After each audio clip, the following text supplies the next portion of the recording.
자, 그러면 먼저 뉴스부터 한번 살펴봐야 네. 되겠네요. 뭐 주말에 뉴스가 많았을 것 같은데 권순우 취재팀장부터 모셔봅니다. 어서 오십시오. 네, 안녕하세요. 3프로TV 권순우 취재팀장입니다. 네, 어서 오세요. 반갑습니다. 이 시바노믹스. 아하, 어감 법을 안 쓰면 안 되는 것 같아요. 아유, 예, 뭐 그런 얘기가 그거 되게 얘기하고 싶으셨죠? 아니 그게 어쩔 수 없이 생길 것 같더라고요. 예, 그러면 안 되는데 이시바노믹스. 예. 자, 그러면 지난주 뉴욕 증시는 좀 상승 마감했습니다. 다우존스 0.97% 상승했고요. 나스닥도 0.33%, S&P 500은 0.61% 상승 마감했습니다. 이게 사실 그 PPI가 그렇게 좋진 않았는데 이번 주에 소매 판매 나오는 부분들을 또 기대하고 있는 부분들이 있는 것 같아요.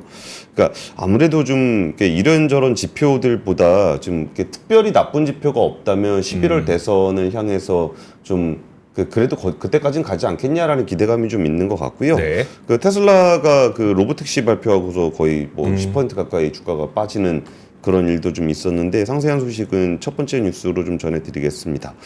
그 첫 번째 뉴스는 그 스페이스X 관련한 얘기를 먼저 좀 전해드리고 싶어요. 네. 스타쉽이 5차 시험 비행에 드디어 성공을 했습니다. 네. 그러니까 그동안 스타쉽 그 실패하는 얘기를 좀 계속적으로 보고 있었는데 네. 스타쉽은 굉장히 큰 로켓입니다. 그러니까 그게 진짜 그 전에 뭐 시험 발사하는 정도의 사이즈가 아니라 네. 정말 그 뭐 우주에서 뭐 빌딩을 지을 수 있는 정도 사이즈를 어떻게 좀 해보려는 네. 그런 움직임들이 좀 이어지고 있었는데 이번에 그 3분 만에 2단 발사체가 분리가 되고 7분 만에 1단 로켓 추진체가 돌아왔는데 이번에 지금 제일 인상적이었던 부분들은 젓가락이었습니다. 네. 그 젓가락 팔, 그 메카질라, 고질라 이름 딴 메카질라인데 한번 같이 보시면은 이전에 그 우주로 떨어질 때, 그러니까 바다로 떨어질 때 이렇게 낙하산 펴 갖고 떨어뜨렸던 모습들은 많이들 보셨을 거예요. 네.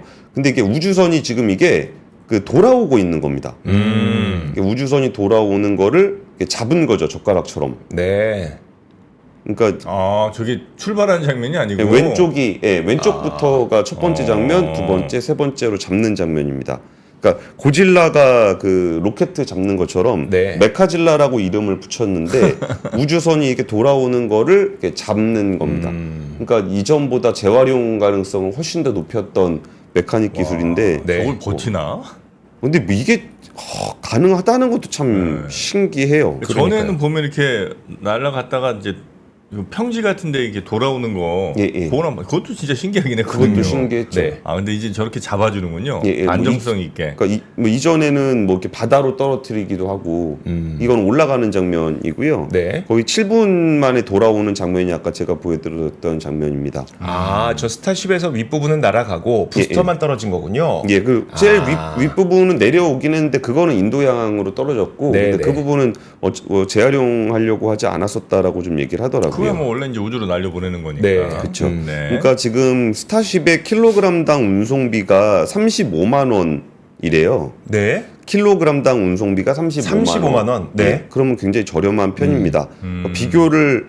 굳이 이거를 비교를 할 필요가 있나 싶긴 하지만 누리호의 킬로그램당 비용은 9억 7천만 원입니다. 아. 야, 그렇게 차이나요? 예.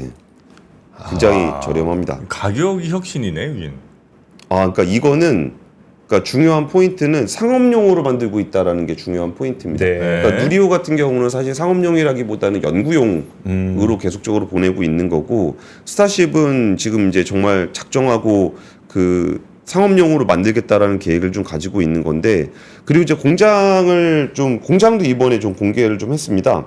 그러니까 스타팩토리가 완공이 되면은 주당 최대 3대를 만들 수 있을 거다. 그러니까 로켓이라는 게 이제 로켓을 세대를요? 예. 한 주 일주일에? 무슨 차 만들듯이 그렇게 만들려는 생각인 것 같아요. 네.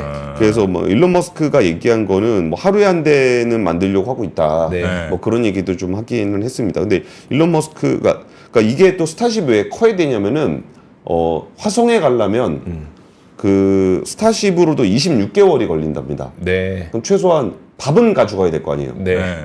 그래서 이제 그런 연료를 채운다거나 거기 필요한 장치들을 하려 그러면은 적재량이 좀 커야 됩니다.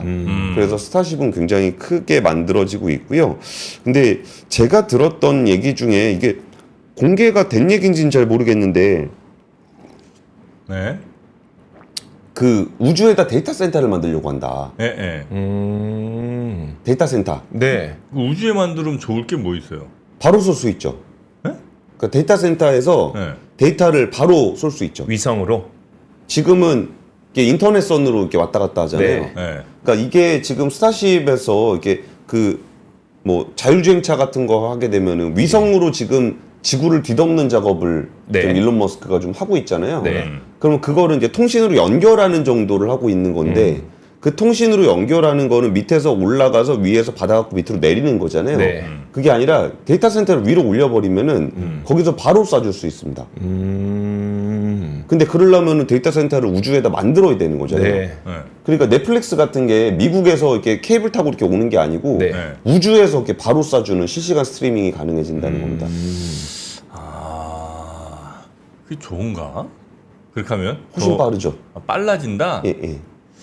그리고 인프라비도 되게 덜 들 거 아닐까요? 그러니까 이것도 우리가 그 5G라든지 이런 거를 우리가 좀 실제 얼마 들어가는지를 잘 몰라서 그런데 네. 5G 통신에 대해서 불만 가지신 분들 굉장히 많잖아요. 네. 근데 5G 통신이 우리가 그 전에 홍보했던 그 방식으로 하려면은 거의 제가 정확한 숫자는 기억이 안 나는데 150m당 하나 정도의 네, 네, 맞아요. 기지국을 깔아야 된다고 네. 들었거든요. 그러니까 150m 단위로 이렇게 기지국을 계속 세워야 그때 얘기했던 네. 5G를 할 수 네. 있다는 거예요. 그러면 네. 그 기지국 다 세우느니 우주에서 그냥 쏜다. 그게 더 싸다. 우주에서 쏜다고 해도 되나? 왜 이렇게 부정적이세요? 아니, 잘 봐봐요. 아니, 우주에서 5G라는 게 예, 예. 지상에서 안 되는 게 워낙 이제 이 친구들이 장거리도 못 가고 그러니까 짧은 거리는 잘 가는데 예, 예. 그 전파 자체가요. 그리고 뭐 이렇게 중간에 뭔가 방해물이나 이런 거 있으면 잘 통과 못 하잖아요. 그러니까 위에서 쏘는 거죠. 그러니까 그런데 그럼 뭐 아주 날씨 맑은 날 같은 경우에는 그나마 좀 날 수는 있으나 뭐 구름 좀 끼거나 이러면 뭐 먹통될 것 같은데. 네, 저는 그 부정적입니다. 예, 알겠습니다. 그러니까 뭐 이거보다 더 부정적인 건 로보택시가 더 부정적이었는데요. 네. 아, 로보택시 참 나왔죠? 예, 예. 어떻게 됐어요? 장중에 8% 가까이 급락했습니다. 이게 좀 보여주긴 했어요. 이게 그 뭐 사이버캡이라 그래가지고 뭐 이렇게 생긴 실내인데 저기가 없죠. 그 뭐야 핸들과 운전자, 네, 스티어링 휠이 휠과, 없는 네, 그런 페달이 차를 좀 보여줬습니다. 네. 그래갖고 이 차의 가격은 대당 3만 달러, 4천만 원 미만으로 낮아질 수 있을 거고 네. 2026년에 대량 생산에 들어갈 거다라고 네. 얘기했더니 다들 그 2030년이라 그런 거 들었나? 뭐 이렇게 머스크는 2026년이라고 얘기했지만 네, 네. 다들 뭐 2030년 이렇게 조금 항상 뒤로 시간을 네. 보통 얘기하고 있으니까요.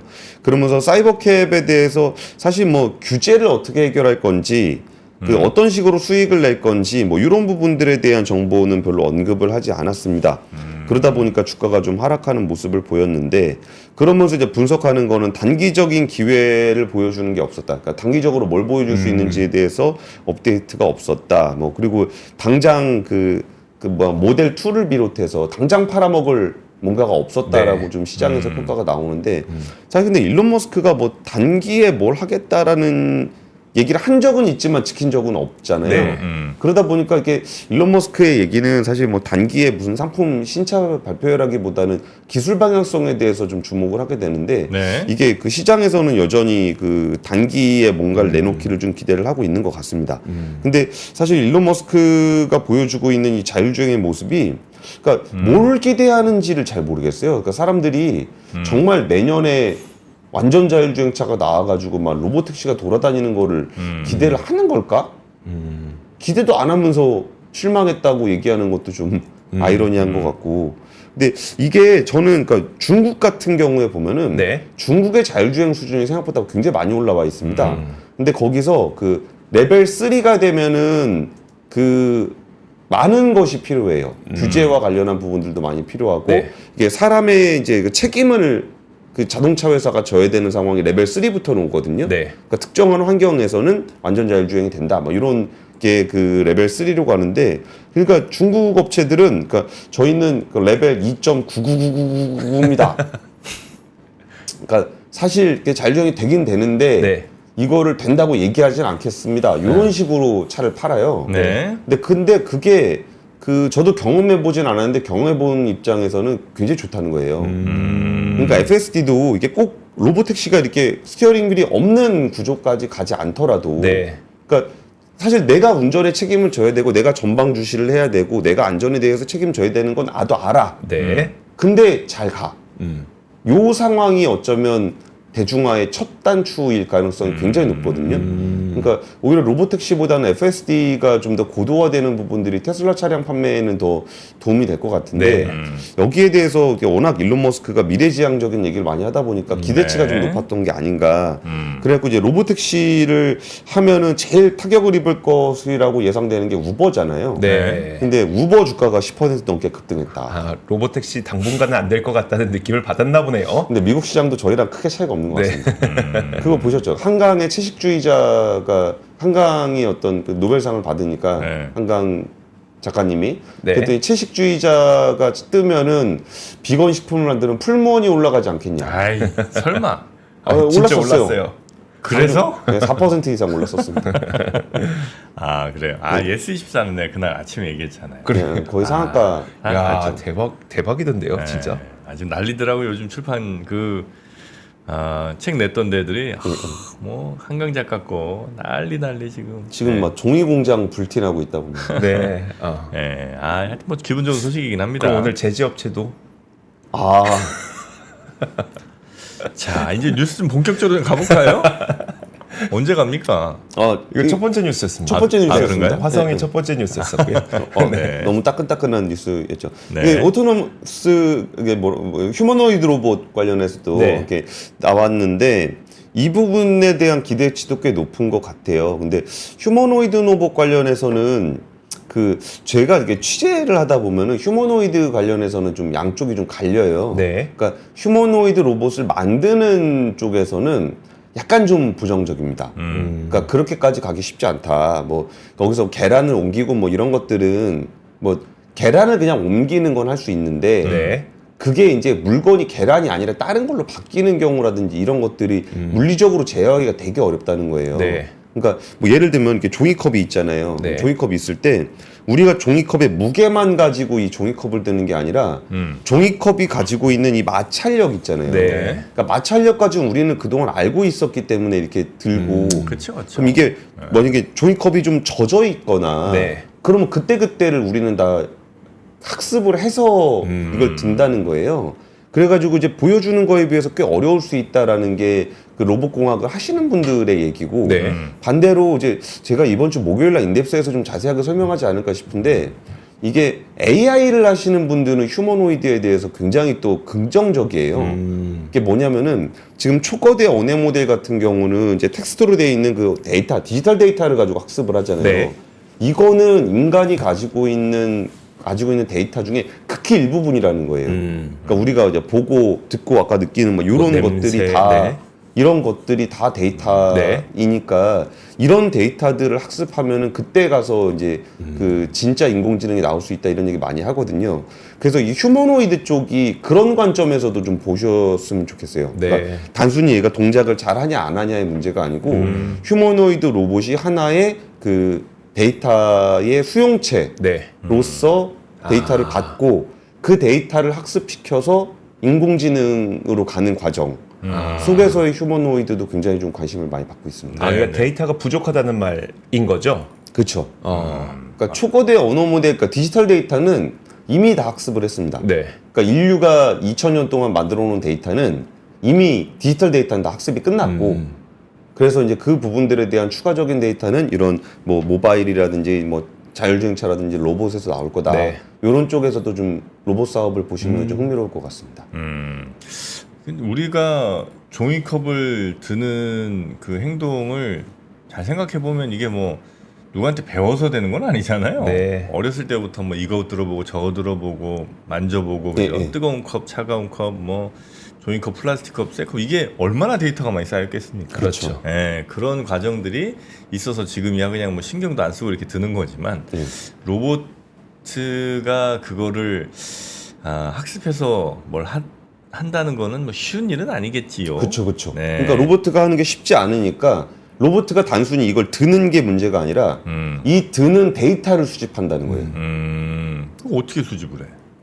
들 때마다 계속 수집을 하는 거예요. 스스로? 예. 뭐 그럴 수는 있겠네. 그러니까 이걸 드는 게 목적이 아니고 네. 이거 들려면 어떻게 해야 되는지를 배우는 거를 학습하는 거죠. 그리고 이거를 로봇 하나가 하는 게 아니라 이게 그 학습 중에 전위 학습이라고 네. 예를 들어서 로봇이 3개가 있다. 네. 그러면 내가 든 거, 그 정프로님 로봇이 드는 거, 이주호 기자가 로봇이 드는 거를 서로 각자 하고서 그걸 또 이렇게 공유하는 그렇죠. 그런 그런 거 학습 가능하겠네요. 방식들도 있습니다. 네. 예. 자, 하여튼 로봇 시대가 조금 눈앞에 보이는 것 같긴 합니다만 넘어야 될 산은 여전히 좀 많아 보입니다.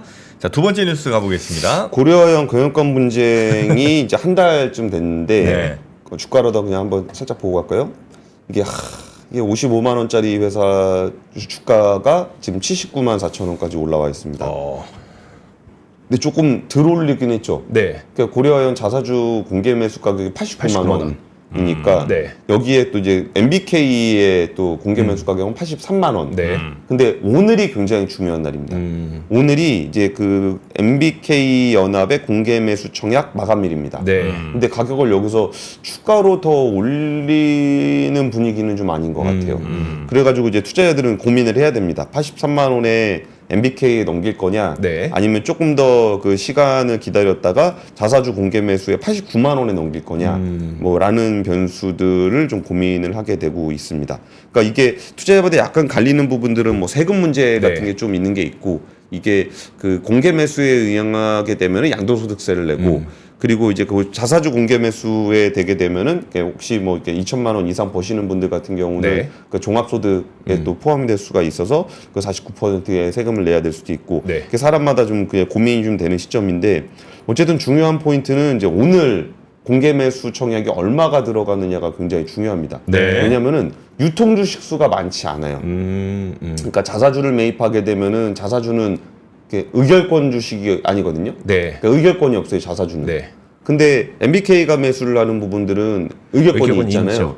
근데 그 양쪽 최 씨하고 장 씨의 그 지분율 차이가 크지 않기 때문에 네. 오늘 청약이 얼마나 들어오느냐가 굉장히 중요할 수 있습니다. 그리고 이제 공개 매수를 자사주 공개 매수를 해가지고 거기에 이제 지분율의 그 한도가 없거든요. 네. 매수하는 규모의 한도가. 그러면은 거의 유통 주식이 없을 수 있습니다. 근데 그 유통 주식이 없을 정도로 자사주를 공개 매수를 했는데 이건 의결권이 없는 주식이기 때문에 네. 오늘 얼마나 청약이 되는지가 꽤 중요할 수 있습니다. 그리고 이제 오늘 공개 매수 가격의 청약이 얼마 들어가느냐는 주가하고 또 관련이 좀 많을 겁니다. 네.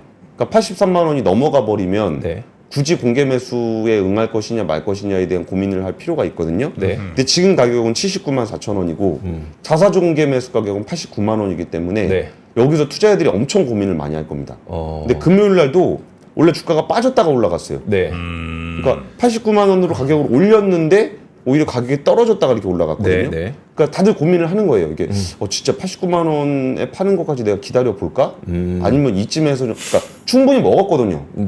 그러니까 55만 원에서 올라왔기 때문에 먹을 만치 먹어갖고 그 사실 그러면 그 투자자들의 고민은 물론 투자자마다 다르겠지만 시장에서 팔까? 아니면 89만 원에 세금 내고 팔까? 요 고민이겠네요, 대부분. 아니면 83만 원에 오늘 넘길까? 네. 오늘 83만 원 넘길까? 더 기다려볼까? 시장에서 팔까? 기다렸다 89만 원에 세 가지, 세 팔까? 가지. 네, 네. 요 고민을 좀 하게 되는 그런 상황인 것 같습니다. 근데 저는 이 사안을 보면서 좀 양가적인 감정이 좀 드는데 산업적인 측면에서의 안타까움. 네. 이제 고려아연이라는 회사가 전 세계 1위 아연 회사로 이제 우리나라 대표하는 재련 비철금속 회사인데 그 얘기는 거의 안 해요. 그냥 여기서 뭐 얼마야, 누구한테 팔아야 돼. 요 얘기만 주목을 받지. 네. 실제로 고려아연이라는 회사의 미래를 위해서는 뭘 해야 되는가에 대한 얘기는 거의 안 하고 있거든요. 그러니까 너무 이렇게 자본시장 사이드에서만 보는 측면이 좀 안타깝기는 한데 네. 그런 얘기들이 올해 들어서 굉장히 좀 많아지고 있습니다. 네. 경영권 분쟁을 하고 있는 회사가 이 한국경제가 집계를 한 건데 73개사에 242건의 분쟁이 좀 있다고 합니다. 여기에 뭐 한미사이언스, 네네네. 뭐 금호석유, 다올투자증권, JB금융지주 뭐 이런 데들이 많이 있는데 여기에 뭐 FN 같은 경우도 지금 굉장히 세게 붙어 있고 네. 그 티웨이하고 그 소카 같은 경우도 1대 주주하고 2대 주주가 티웨이 항공 좀 보셨나요? 아니요. 아 이거 주가 차트 한번 보여드리면 티웨이? 네. 그 저 우리 LCC라고 하는 조금 이게 저렴하게 이용할 수 있는 항공사들. 예, 예. 네, 왜요? 좋아졌어요? 한번 같이 소노그룹하고도 지금 뭐 네. 이렇게 돼 있습니다. 네. 이게 티웨이 항공이 지금 3,700원, 3,700원까지 올랐는데 그 전에 원래 2,500원 하던 게 지금 3,700원 가 있는 게 있고, 그리고 저기 보셨나요? 우리가 개별 종목 얘기를 좀 안 해서 그런데 FN 가이드 한번 볼까요? 네. 요렇게 됐습니다. 아. 여기도 경영권 문쟁. 네. FN 가이드가 예, 예. 38,000원. 지금은 13,000원 가 있긴 한데 38,000원까지 갔었고요. 그 전에는 7,000원이었습니다. 이게 경영권 문쟁이 좀 이렇게 됐었던 건데 이게 점점 더 많아지지 않을까 네. 싶어요. 그러니까 이게 뭐 어떤 분들은 야 고려아연 문제를 또 며칠을 얘기하는 거니 이러시는 분들도 계신데, 이 고려아연으로 대표되는 현재 우리나라 기업 경영의 어떤 현상 같은 걸 이제 설명을 해주시는 거잖아요, 그죠? 그렇죠. 특히 이제 뭐 1세, 2세, 3세 이렇게 넘어가면서 그 세대 바뀔 때 생기는 여러 경영권 문제도 하나 지금 이 고려아연이 갖고 있는 문제 중에 하나인 거고, 또 하나는 금융자본이 아무리 봐도 이 기업의 가치가 이 정도밖에 안 된다는 건 말이 안 되는데, 이러면서 이제 그 산업자본을 이제 싹 이렇게 해보려고 하는 네, 이런 움직임도 당연히 있는 거고, 그 대표 선수가 역시 또 고려아연인 거고. 네, 그렇게 이해를 하셔야지. 야, 고려아연이 우리랑 무슨 연이 있겠습니까? 네. 고려아연? 네, 우리랑 연은 없습니다. 네, 그러니까 그런 오해 하지 마시고, 이 사안을 보면서 다른 기업들 지금 말씀하신 것처럼 200여 개가 지금 경영권 문제가 있다고 하니까 네. 그런 것들 한번 참고해 보시라는 의미에서 대표 선수 뉴스를 좀 갖고 온 겁니다. 자, 세 번째 뉴스. 그러니까 고려아연 네. 주식 안 가지고 계신 입장에서는 좀 뭐랄까 좀 지겨우실 수도 있을 것 같긴 해요. 너무 모든 매체에서 네. 고려아연 얘기를 하니까. 하니까. 근데 이게 지금 그 취재를 하면서 느껴지는 체감 온도는 이게 고려아연 문제가 아니라 진짜 나머지 지분율 30% 언더에 있는, 뭐 예를 들어서 LG가 왜 90거냐, 네. 구강모 회장은 경영권 지분을 유지할 수 있을 거냐, 뭐 이런 얘기도 나와요. 안 그래도 좀 누나들하고 좀 싸움이 있잖아요. 네. 그리고 거기 사위가 사모펀드 쪽에서 돈 좀 많이 그렇죠. 벌었던 사람이거든요. 그분이 만약에 그 딸들 지분 모아가지고 들어와서 공개 매수 세게 들어가 버리면은 LG라고 해서 그렇게 버텨낼 재간이 버텨내게 자유롭진 않아요. 네. 왜냐 우리나라 대부분 지주회사 디스카운트라는 게 있잖아요. 네. 지주회사는 싸요. 그렇죠. 근데 밑에 딸려 있는 건 엄청 많잖아요. 네. 근데 지주만 먹으면 다 먹을 수 있잖아요. 네. 그러니까 이런 구조가 그 사실은 상식적으로 보면은 뭐 예를 들어서 내가 삼성물산 그냥 산 다음에 네. 삼성물산 가지고 있는 삼성전자 주식만 갖다 팔아도 네. 남는 거잖아요. 그렇죠. 그러니까 살 수만 있다면. 네. 네. 근데 그런 일들이 이제 슬슬 현실 예전에 그게 말이 돼? 라고 했던 것들에 대한 시도들이 좀 일어나고 근데 있고. 공개매수 안 하고 그냥 시장 나오는 대로 계속 사면 안 돼요? 예를 들어서 MBK가 우리 저 계좌를 해서 시장에 저 주식이 나오는 대로 계속 사. 그 어차피 나중에 공시해야 되고 네. 그 공개 매수가 오히려 더 깔끔합니다. 그래요? 네, 네. 그러니까 공개 매수도 하고 시장에 있는 거 계속 사 그냥. 이번 문제의 발단 자체가 그거였었잖아요, 사실. 그러니까 최영범 회장 쪽에서 자꾸 주식을 사니까 그게 문제의 발단이었었잖아요. 이게 시장 네, 근데 그건 증자로 했던 부분이라 네. 조금 시장에서 산 건 네. 아니는데요. 근데 어쨌든 좀 지겹다고 하시니까 세 번째 뉴스로 넘어가면 네. 그 중국의 부양책 관련한 얘기들이 계속 나오는데 네. 이게 그 얼마를 또 부양책을 낼 거냐에 대해서 이게 무슨 애들 장난하는 것도 아니지만 로이터에서 얘기하는 거는 그 뭐 처음에 얘기했던 거는 1조 위안이었거든요. 네. 그러다가 로이터에서 2조 얘기하고 그 다음에는 3조 위안도 얘기하는데 우리가 1조, 2조, 3조 하니까 원으로 자꾸 생각을 하게 되는 경향이 있어요. 네. 근데 1조 위안이면 191조 원이고 네. 2조 위안이면 382조 원이고 네. 3조 위안이면 573조 원입니다.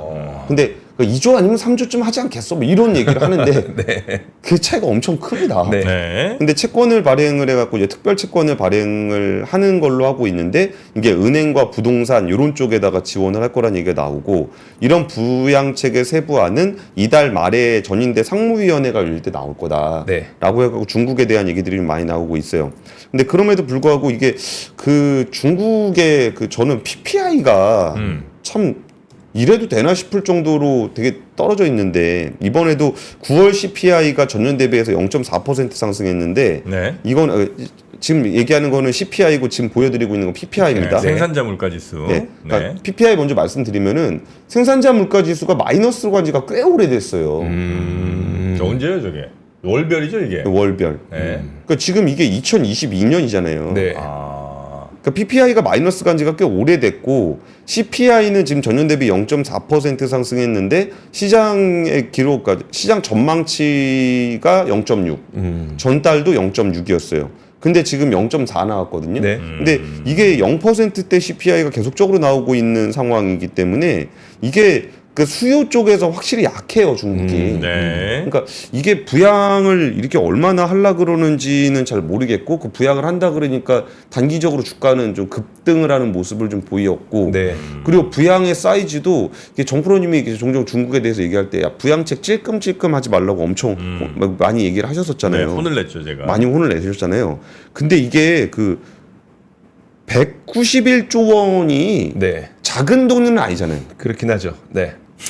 그러니까 워낙 나라가 커서 그렇지. 네.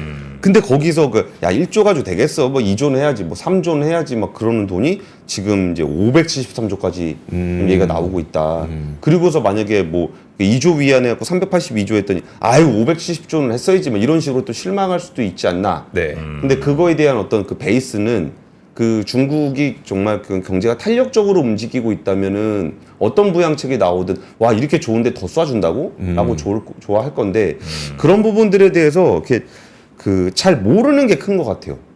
도대체 중국이 뭐 얼마나 안 좋길래 네, 저러고 있는 거야? 그러니까 그 정도가 어느 정도 있어야 이거보다 더 부으면 아, 저 정도면 그렇죠. 되겠네 하겠는데 그런 부분들에 대한 불확실성, 그 뭐 네. 지역 부동산이 얼만큼 안 좋은지 여기에 지방 정부가 얼만큼 물려 있는지 이런 것들이 좀 불확실하다 보니까 그 부양책에 대해서도 좀 숫자만 보고서는 좀 네. 감을 잘 못 잡는 게 아닌가 싶습니다. 네. 중국의 PPI 즉 생산자 물가 지수는 전 세계 CPI와 매우 밀접한 영향이 있다.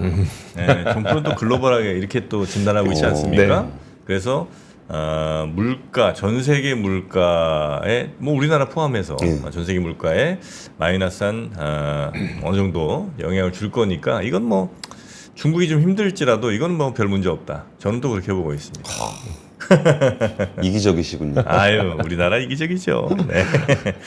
자, 그래서 중국의 PPI 생산자 물가가 계속해서 마이너스로 좀 나타나고 있는 이 상황, 부양책도 그렇게 썩 잘 먹힌 것 같지 않은 그런 상황이라는 거죠. 네, 또 나올 거라는 거죠. 또 나올 거라는 거죠. 뭐 10조 위안 얘기까지 있었으니까, 그러니까 우리 돈으로 한 1910조 1900조. 10조 위안? 네, 그런 얘기도 있었잖아요. 네. 그런 얘기도 있습니다. 자, 중국 요 뉴스를 마지막으로 우리 뉴스3 정리 요 정도 하고요. 예. 내일 아침에 다시 우리 권순우 팀장님 모시겠습니다. 고맙습니다. 예, 감사합니다. 감사합니다. 삶의 격을 높이는 9가지 지혜를 함께 나눕니다. 위즈덤 칼리지 시즌 2 영상 아래 링크를 클릭하시면 자세한 내용을 확인하실 수 있습니다.